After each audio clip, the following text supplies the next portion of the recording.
Magandang araw mga kapuso, narito na po tayo sa episode 47 ng Makiling Araw ng Martes. Inaantabayanan talaga ni Doc Franco na magbukas yung gate para nga naman papasukin yung mga tauhan niya.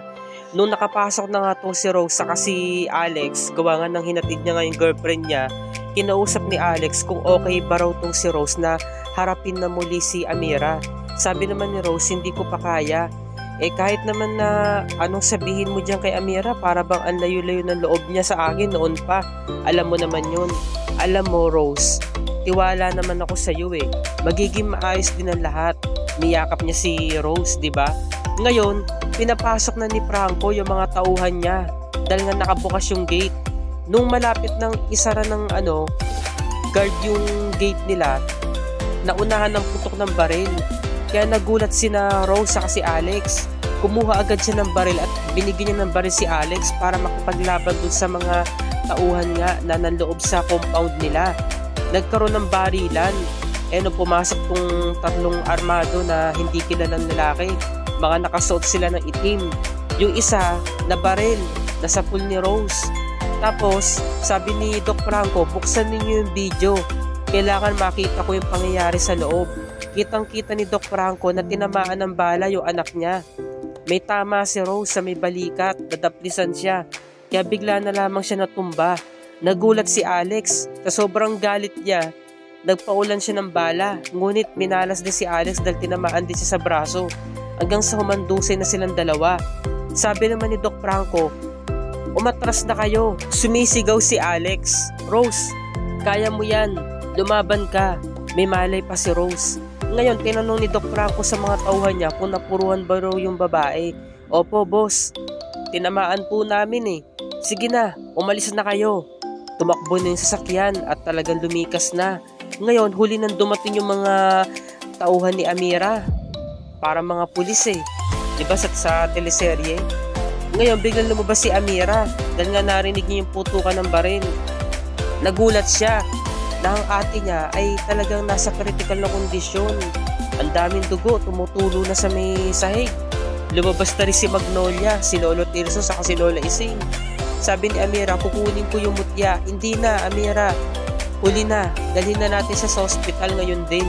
Isinakay agad nila si Rose sa may van at inaabangan nga ni Doc Franco ang pag-alis nga ni Amira para masundan niya to. Ngunit binanggit niya ang katagang, magkikita rin tayo anak. Magre-reunion din tayo mag-ama. Kaya kumaripas agad ng takbo itong si Doc Franco para nga sundan itong si Amira. At nandito na nga sila sa ospital. Maintim na nagdarasa sina Lolo Tirso sa si Lola Ising sa rebulto nga ni Mama Mary. Nung dumating ang doktor, kinausap agad ni Amira. Sabi ng doktor, natanggal na namin ang bala sa kanyang kaliwang braso.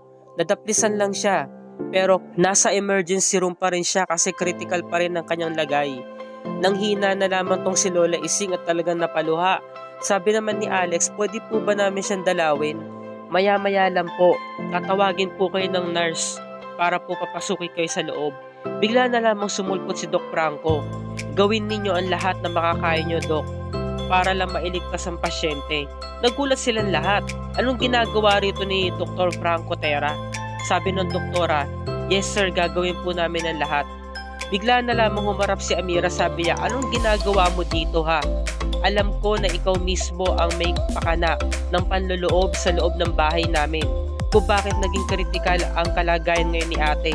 Alam kong ikaw may gawa nito. Alam mo Amira, nandito ako para kamustahin ng pasyente. Kamusta na si Rose? Ano ba pakit mo? Bakit ka may pakialam sa ate ko? Ikaw may gawa nito kung bakit napahamak yung ate ko. Alam mo kasi Amira, ako ang totoong ama ni Rose. Nagulat silang lahat. Oo, tama ang narinig nyo.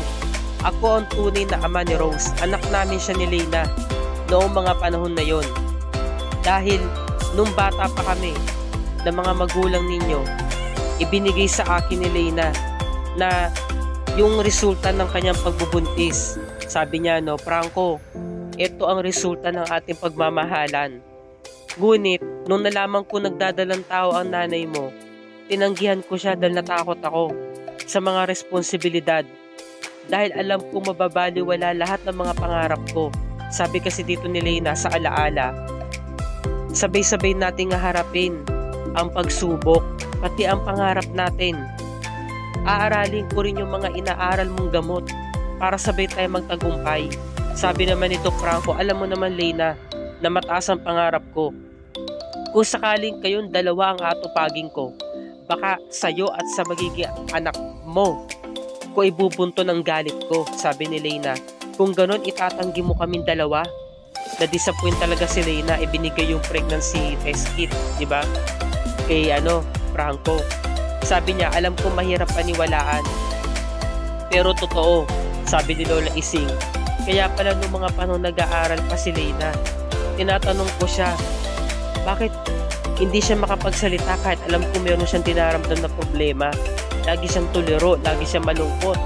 Ayun pala, yung dinadala niyang anak, ikaw pala mismo ang ama, sabi ni Amira. Kahit ano pang sabi mo, hindi kami maniniwala. Oo, alam ko, Amira, hindi kayo maniniwala sa sinabi ko. Pero meron akong isang ebidensya na dinala dito na magpapatunay na talagang totoo anak namin ni Leyna si Rose. Ipinakita nga yung liham ni Leyna at talagang umiyak na nga to si Lola Ising dahil kumpirmado na si Doc Franco nga talaga ang ama. At kinausap niya ang doktor, sabi niya, maraming salamat po Doc at ginawa ninyo ang lahat upang maligtas ang anak ko. Sa ngayon, sir, bukas sa bukas pwede na po ma-discharge ang pasyente at pwede niyo na po siya makasama. Narinig ni Rose, bakit ganun yung winiwika o binibigkas ni Doc Franco? Nahihiwagaan siya. At ngayon lumapit itong si Lola Ising. Sabi niya, umuwi muna si Magnolia para asikasuhin yung mansyon. Si Alex umuwi para kumuha ng mga damit ni Rose. Lola, mag-usap nga po muna tayo. Alam niyo po ba yung nangyaring barilan kanina? Hindi ko sukat akalain na mangyayari yon. Hindi ko po matatanggap kung ni isa sa inyo mayroong mamatay. Kaya Lola, patawarin mo ako sa mga inasal ko sa iyo itong mga nagdaang araw. Ayokong mawala kayo, mahal na mahal ko kayo. Sabi ni Lola Ising, tahan na apo. Tapos na yon, naiintindihan kita. Biglang lumapit si Lolo Tirso. Magtsaan na muna kayong dalawa para naman kumalma ang inyong nararamdaman. At pagkatapos, habang iniinom ninyo ang tsaa, umikit kayo at isipin ninyo nasa uyente kayo. Umikit silang maglola habang umiinom ng tsaa. Ngayon, pagdilat na mata ni Amira, sabi niya, sana kung pwede lang talagang bumalik sa uyente, sabi niya. Ngayon, inopin ni Lolo Tirso yung kasalanan nilang nagawa kay Amira. Amira, hindi namin sinasadya ang pangyayari. Alam kong sobrang hirap tanggapin sa buhay mo na iniliim namin ang relasyon ni na Rose saka ni Alex. Pero nagkataon lamang ang relasyon nila. Hindi yung sinasadya. Dahil ito yung kwento 4 years ago. Naglalasing pa rin si Alex, 2 taon nang nakalilipas simula nung nawala si Amira. Naghahamon siya, nag-aamok siya ng gulo, ng away. Yung may-ari ng tindahan, hinahamon ni Alex ang suntukan. Biglang dumating si Rose para iligtas si Alex. Kuya, ako na bahala dito. Iuwi ko na to, ibalato mo na to sa akin. Ano Alex, ganyan ka na lang? 2 taon nang wala si Amira, ganyan ka pa rin, di ka pa rin nagbabago. Alam mo kung nabubuhay si Amira, hindi niya to gugustuhin mangyari na makita ka nagkakaganyan. Ayusin mo naman ang buhay mo, ayusin mo ang sarili mo. Alam mo, katulad ka talaga ng tatay mo. Nang dahil sa namatayan ka ng kapatid, lagi naglalasing ang tatay mo at muntikan na kayo mawala sa buhay niya, sabi ni Alex. Huwag mo ko itutulad sa tatay ko. Ba't hindi? Ha? Alam mo, Alex, kailangan mo na mag-move on. Nawalan din ako. Nawalan ako ng kapatid.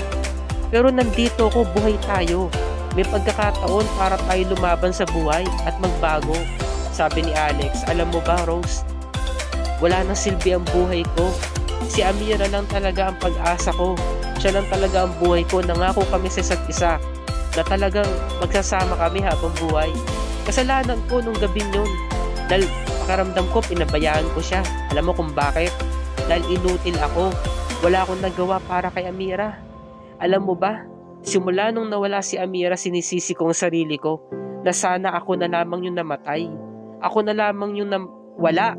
Sabi niya, umiiyak si Alex. Niyakap siya ni Rose, inunawa siya. At naluluha na rin tong si Rose.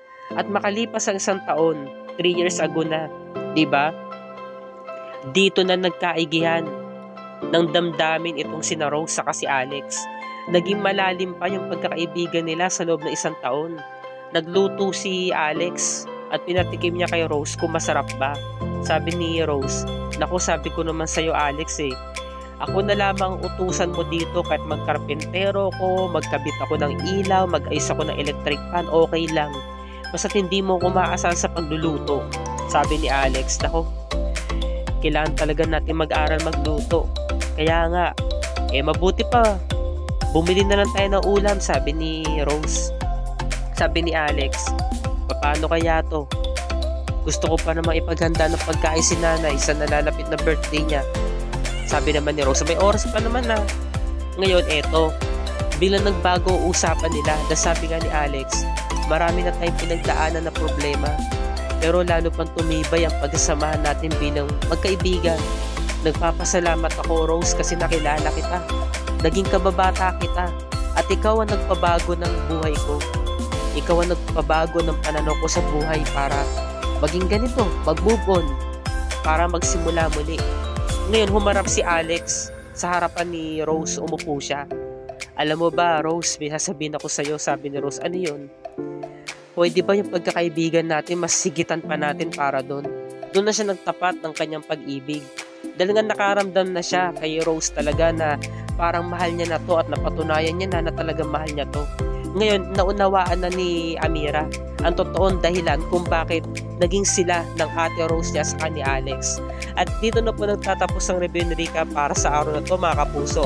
Pakatunghayan natin ang lalong gumagandang istorya ng Makiling ngayong araw ng Miyerkules, episode 48 na tayo. Ang desisyon ni Rose na sumama sa kanyang totoong ama upang makilala ang pamilya Tera. Dahil isa siyang Tera. Yan ang pakatunghayan natin bukas sa mga darating na episodes ng Makiling.